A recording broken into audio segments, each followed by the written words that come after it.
Our guest on today's episode of Meet Me for Coffee is the frontman of Incubus, and he's here to talk about his new solo record. Brandon, thank you for joining us.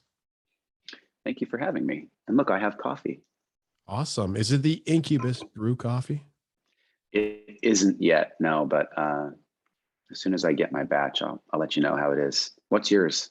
Mine is it's from the Congo actually. I should be having my new beer that I made with my own personal coffee from the show. It's called How About Some Coffee. I just had a big launch event this past weekend. It's a Nice. coffee stout, but it's a bit too early, and when you have to deal with the family after, it kind of Sure. messy.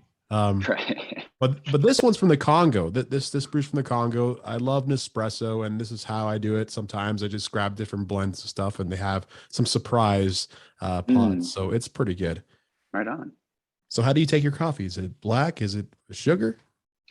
I do, I grind the beans and then I do a cloth filter pour over with just a touch of maple syrup, and that's it. Oh, you got the Canadian in me really happy about that. The maple Is syrup. that closer to how you guys do it? Well, I have never tried it that way, but I'm very passionate about my pancakes and maple syrup. Nice. Yeah, maple syrup to me is like that and honey. Those are like the nectar of the gods to me. Like I'm enamored that they exist, but I love both of them dearly. Well, honey and maple syrup go hand in hand sometimes. They do. So we're here to talk about your new record coming out. But first, I want to know about some holiday traditions. We're close to Christmas. Any holiday traditions that you have? Yeah, we do the kind of simple, basic things around Thanksgiving and get together with my family. I'm very lucky to have my um, immediate family live all within about 15 or 20 minutes of me, which is pretty amazing because we can all see each other often. And during the early days of the pandemic, when we were in full blown lockdown, I was still able to see most of my family members. We would just get together outside before we, kind of knew exactly what was going on. We got together and stayed apart from each other, but got to see them, which was fantastic. But yeah, we do like the traditional meals in that sense. And pumpkins. I grew my first pumpkins and squashes this year, so I got to contribute some of my own to the more kind of like store found or pumpkin patch found pumpkins. But then as we get into Christmas and stuff, my family has always had a beautiful tree with lights and decorations that me and my brothers made when we were like 4, and they're still up like on the tree. So doing my own tree, and my parents do their trees as well, but my girlfriend and I are doing a tree this year. And yeah, just kind of the basic things like that.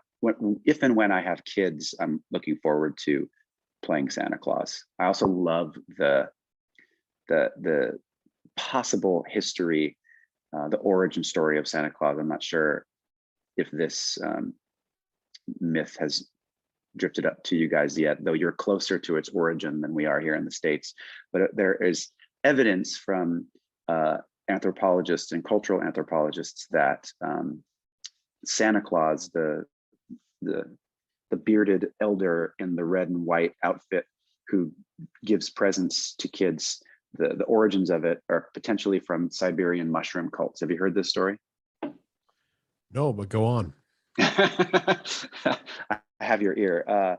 Yeah, there's a kind of the most famous mushroom in uh, the pantheon of different kinds of fungi out there is a mushroom called Amanita muscaria, and it is the classic red cap with the white dots. Everyone kind of knows about it. It's a famously psychedelic mushroom.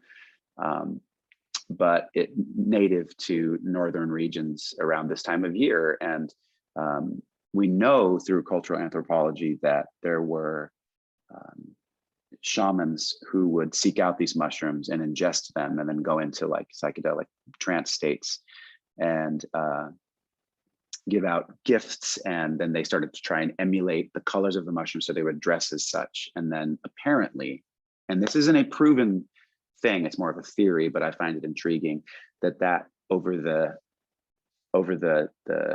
many hundreds of years has sort of been whittled down into like the Santa Claus myth that we have now in the West. So Who knows?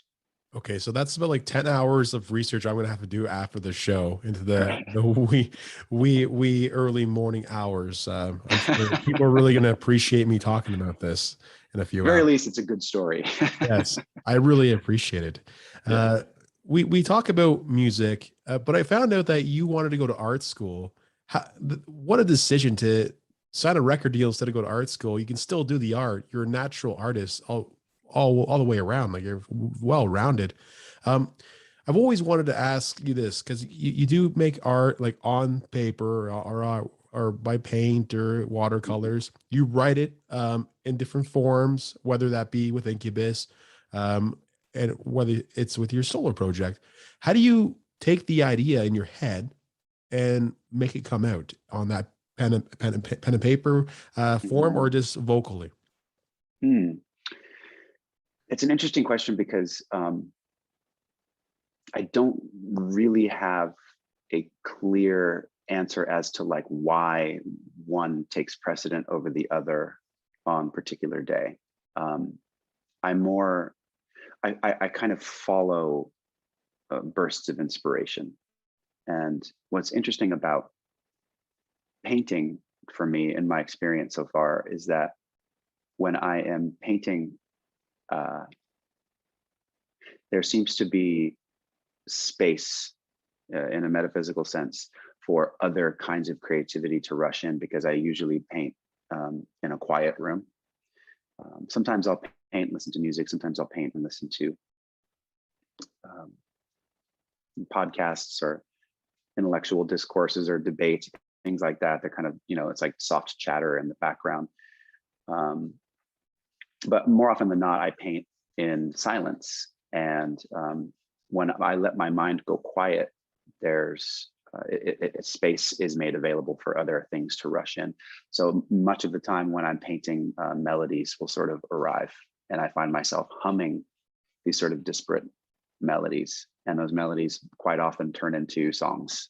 And then, but sometimes I'll have the melody will show up in the wee hours of the morning as I'm kind of waking up. Sometimes they like drift in dreams and things, and I've learned how to hold on to them long enough that I can carry them into a waking state, and then I'll hum them through as I'm making my coffee and walking amongst my day or driving, which we do a lot of in Los Angeles. And words start to show up, and they tend to they drift around for a long time in this kind of this ether of sorts, and then they fuse together and they become songs. So there's lots of different ways that it happens, but what takes precedent, to answer your question, what takes precedent really is it's almost like it's not up to me. That's why it's hard to answer. I'm trying to make myself as available to inspiration and muse as I can. So I'm a little bit like a leaf in the wind, it's like, which way is it going to blow today? It's like over here, and maybe we'll get a song, or over here, and maybe I'll paint something, or over here, and I need to grab my camera and go for a walk. Does that make sense? Yeah, it's always good to get into the mind of a songwriter and an artist, right? To see how they develop their ideas and almost transfer that from their mind or from their heart to the pen and paper Mm, version or vocally. Um, you have a new record coming out in early 2022. It's called Echoes yeah. and Cocoons. Very interesting title. Tell us the background behind you choosing that title for your next solo record. Um, excuse me. I wrote the record with a new friend of mine named John Congleton, who's a really accomplished songwriter and producer. And um, early in the kind of lockdown phase of the pandemic, um, my girlfriend and I were just, we were alone together at the house. And pre-pandemic, and also even now in the kind of whatever stage of the pandemic that we're in, we have a kind of daily ritual where we sit together and we drink tea. It's usually right as the sun starts to go down. It's a really lovely time to sit down and, assess the day and talk about things. We end up most of the time sharing music with each other, which is really fun and rewarding, because my girlfriend is a little bit younger than me, and so she has uh, more new music in her her availability than I do. I think the older we get, the less energy we have to like continually search for new music. So I'm really lucky to be in her presence for any number of reasons, but not the least of which is that she is a really keen music curator. And so she shows me things. And in this particular instance, we kind of went down the rabbit hole on John Congleton. And I was like, there were a handful of records that he made we were listening to where I almost felt like a sense of envy, for lack of a better way of describing it. I was like, shit, I wish I could make a record like this. And there he goes again, like, God, these sounds and this production and these choices, like, I'm writing this dude. I just felt like bold one afternoon, and I started following on Instagram, and I wrote him a message on Instagram, and he wrote me back, which is wonderful because he didn't need to, you know, he's a busy dude.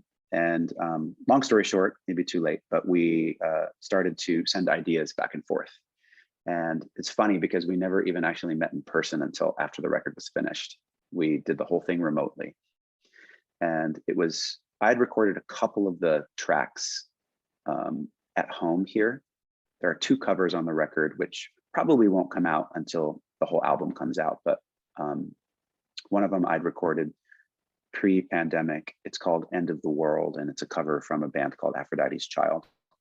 And I had just like an unmixed version of it, and I sent it to John when we were kind of finished. And I was like, you want to give this a try? And he listened. He was like, hell yeah, this is awesome. So he mixed it, and it sounds amazing. And then I did a cover on the piano here at home of an Angel Olsen song called Fly on Your Wall, which he also mixed. But the rest of it was he and I writing together, like putting our heads together. I'm forgetting what your original question was. I just kind of went on a little bit of a tangent there. No, I'm actually listening to you too. So the original question was the original the title of the new record, Echoes and Cocoons. Oh yes, the origin of that title. So there's a track called New Dark Age on it, and Echoes and Cocoons is one small lyric amongst like a string of lyrics that this song is kind of making reference to. It appears to me in at least some cultural sense that we have entered into a sort of almost like a gilded dystopia of sorts. Like we all kind of live in these gilded cages, as it were, and where our own voice is echoing back at us and you know, confirming all of our most all of our biases are being reconfirmed back at us. And so it's like we've all created these cocoons where our own voice is echoing back off of them. And so what emerges from the cocoon is potentially wonderful. You know, the chrysalis gives birth to the butterfly. But I'm in this like new dark age that we sort of live in. I'm not completely convinced that we will emerge as gorgeous butterflies. I hope that we do. I'm hopeful that we will. I'm optimistic about lots of things. In fact, I'm kind of wired optimistically, which allows me to, you know, get up in the morning and face the day. But there are some larger kind of dystopic fears of mine that are being confirmed on a regular basis. And so this track is a little bit darker. There are definitely hopeful moments amongst the album, but Echoes and Cocoons was sort of making reference to that type of idea. What are some of the large dystopic fears that you have confirmed so far? Well, we're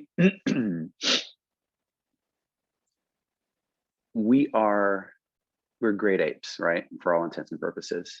And there's an amazing book called The Social Conquest of Earth by E.O. Wilson.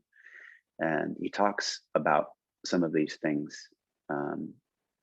And one of his famous quotes from the book, and I'm going to paraphrase because it's still morning for me here, but he talks about us being this great ape with Paleolithic emotions, but we have godlike technologies.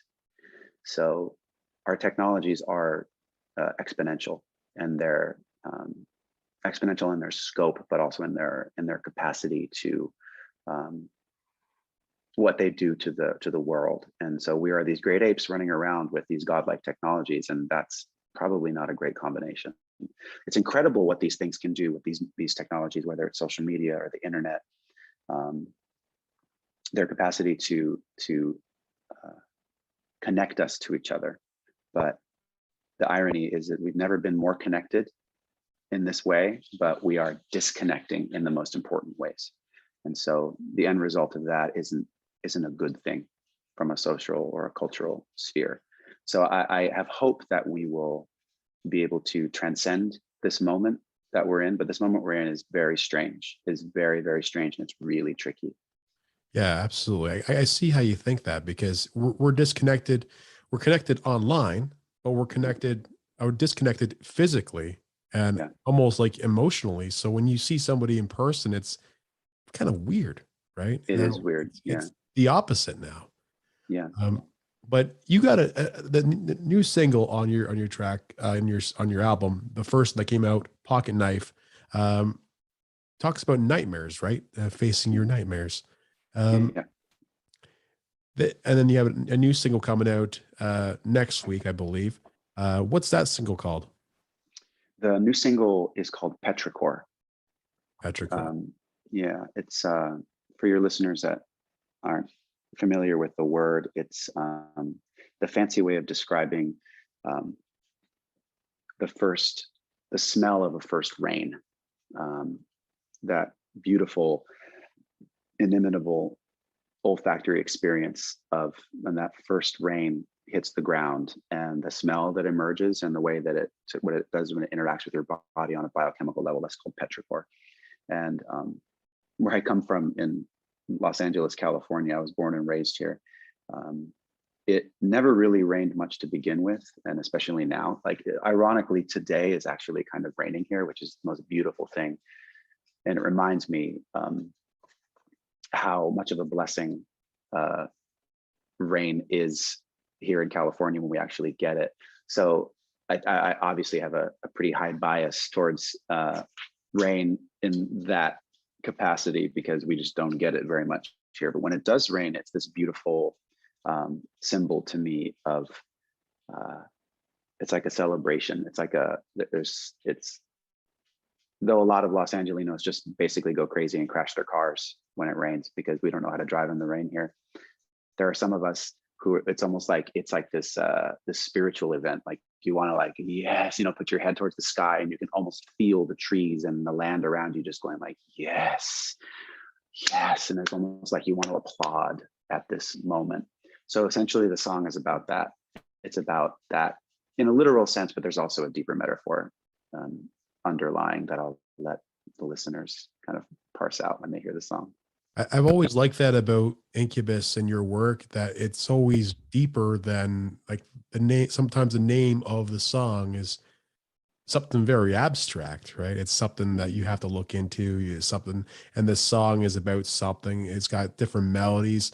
I listened to your record prior to this, Sons of the Sea, and Mhm. I found it really relaxing, very ambient. The beginning track was super cool. Thank you. And it was super cool. And just hearing how it kind of speakers switched, like there's that right and the left kicks in, right? It's do you have that in your mind to start it off that way, or is that something that a producer would put together for you? It's a little bit of both. In the case of Sons of the Sea, I wrote and recorded the record with an old friend of mine named Brendan O'Brien, who's a really amazing musician and producer. He's a multi-Grammy winning producer, and he's produced 2 or 3 Incubus records, and no, 2 Incubus records, and then he and I did that record together. And it was just he and I putting our heads together. So we had, I had musical ideas, he had musical ideas. It was just, we just basically geeked out together in the studio for like 6 months. And the stuff that you're talking about, like is mixing and production. Those are things that once the basics of the song are put together, you kind of are sitting there listening to it, and as it's unfolding, you're imagining, like, ooh, like what if we did a hard pan to the right with this string section, and this part is full surround. It's really fun getting into a studio, especially with someone like Brendan, who's so sort of, his knowledge of music production is so vast, and earned over many, many decades. Yeah, recording it can be something as simple as, recording something onto a tape deck where you just push play and record and you play the guitar. And there are some great songs that have emerged that way. And that's from like the most basic level. And then you can take it all the way up into these huge grand productions where you're using like 48 tracks of sound and doubling down on that and manipulating tape. And now with, the digital technologies, there's really, the sky's the limit. It's so vast now that you can really easily cheat your way into a good sounding song. And actually a lot of a lot of really popular pop music is, to me, it's just a lot of clever computer work. It's almost like an AI is making the music now, which we're not that far away from. One day that'll all be all you hear, maybe, but hopefully we can still keep the rock game strong. Yeah. I always worry about that, but I want to thank you, Brandon, so much. We delved into some really deep conversation. I'd like to continue once again another time, sometime in the new year, once you have the record out. Thank you so much. Happy holidays, and wishing you all the best in your career. Thank you. Happy holidays to you, George. I appreciate your time, man.